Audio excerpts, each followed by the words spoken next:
The wind howled across the Coleman Glacier, carrying with it the eerie silence of the mountain, an unspoken warning that the ice held secrets of its own. Errington and Joe Kassuba, both seasoned members of the Seattle Mountain Rescue Council, moved with practiced precision, scanning the jagged landscape for any sign of the two missing climbers. The search had been relentless, their team methodically probing crevasses and bergschrunds, peering into the deep blue abysses where the mountain might have swallowed the lost men. By midday, the two rescuers reached a massive bergschrund below a glacial rock island. The chasm yawned beneath them, its depth immeasurable. They checked what they could, but the void extended beyond sight, a frozen graveyard untouched by time. Satisfied that no one was there, or at least no one alive, they decided to take a break.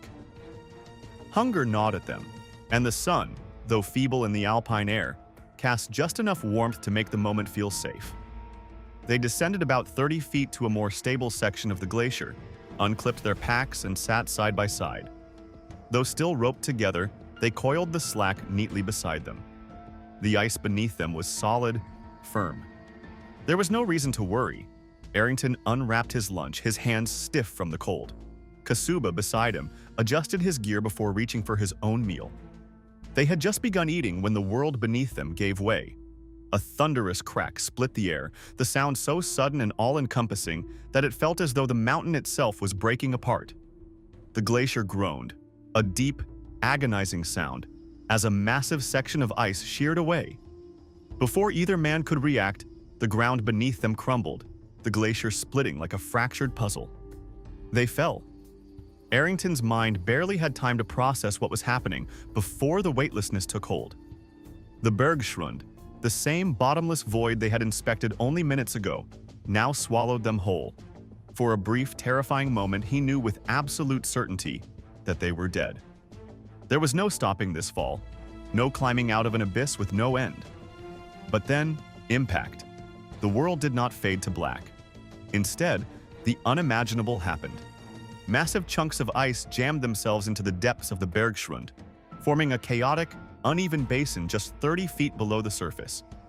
Somehow, impossibly, they had survived. Errington lay flat on his back, staring up at the jagged sky framed by towering walls of ice.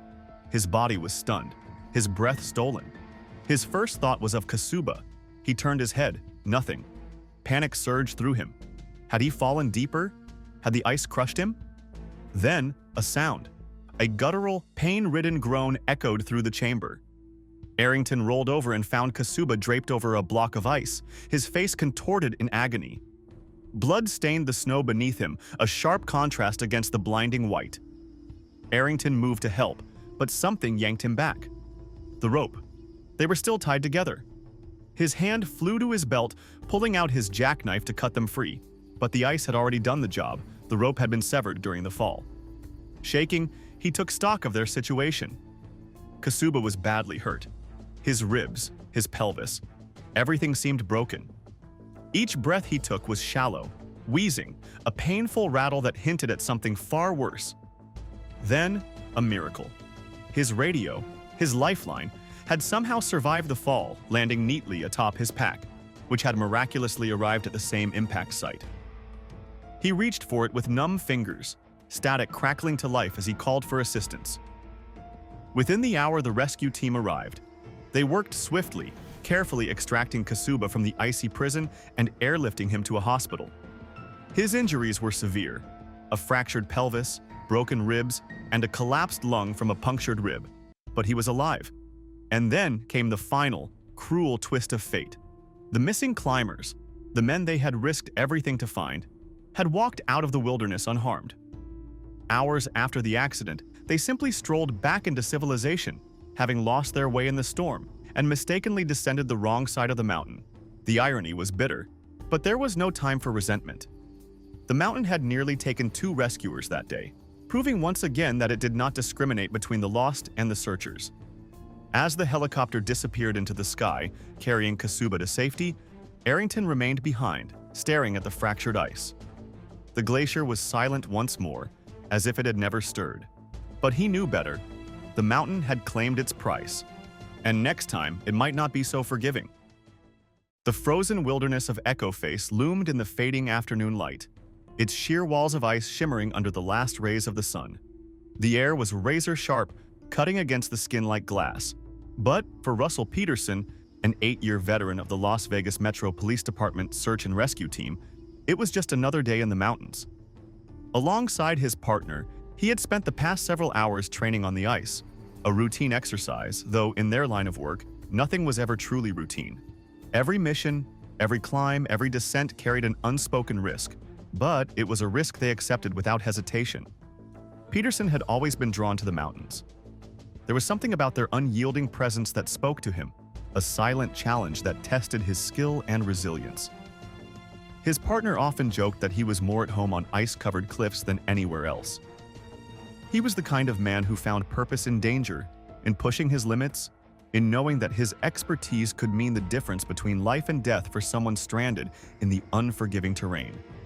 As they reached the base of the frozen waterfall they had just descended, Peterson took a deep breath, stretching his arms as he looked up at the towering wall of ice above them. His partner unclipped his harness, shaking out his tired limbs, while a rescue team volunteer stood a few feet away, adjusting his gear. The crisp mountain silence wrapped around them, the only sound the occasional crack of shifting ice, a normal occurrence in such frigid conditions. Then the sound changed. It began as a deep groan, reverberating through the frozen structure like the growl of some ancient beast awakening from slumber. Peterson's head snapped up, his sharp instincts registering the danger before his brain could fully process it. Above them, the ice face shuddered, fractures spreading like lightning across its translucent surface. "Move!" he shouted, his voice slicing through the cold air. There was no time to think. The rescue volunteer threw himself backward, barely escaping as the first massive slabs of ice peeled away from the cliffside.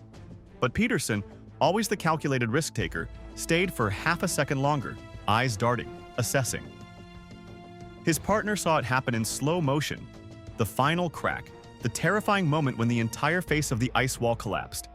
Thousands of pounds of frozen death crashed down with an earth-shaking roar. Chunks the size of boulders slammed into the ground, splintering like glass, sending shards flying in every direction. The impact sent up a cloud of white powder, obscuring everything in a blinding storm of ice and snow. When the chaos settled, Peterson was gone. His partner scrambled forward, digging through the ice with numb, shaking hands. The volunteer, pale-faced and gasping for breath, joined him, their frantic efforts fueled by desperation. But deep down, they both knew. No one could have survived that. For a long moment, the mountain was silent again, as if acknowledging what had been lost. Peterson's partner, his face hardened with grief, knew what had to be done. There was no time to mourn here, not in the unforgiving wilderness. He inhaled sharply, forcing down the lump in his throat, and turned toward the long, treacherous path ahead. The nearest authorities were miles away. 2 hours of solitude, of trudging through the darkening forest with nothing but the weight of loss pressing down on his chest. As night fell, the stars emerged, indifferent to the tragedy that had unfolded beneath them. The mountains stood as they always had, silent, immovable, eternal. Somewhere beneath their icy grip lay Russell Peterson, a man who had dedicated his life to rescuing others. And though the mountain had claimed him, his legacy remained, echoing through the peaks he had once called home.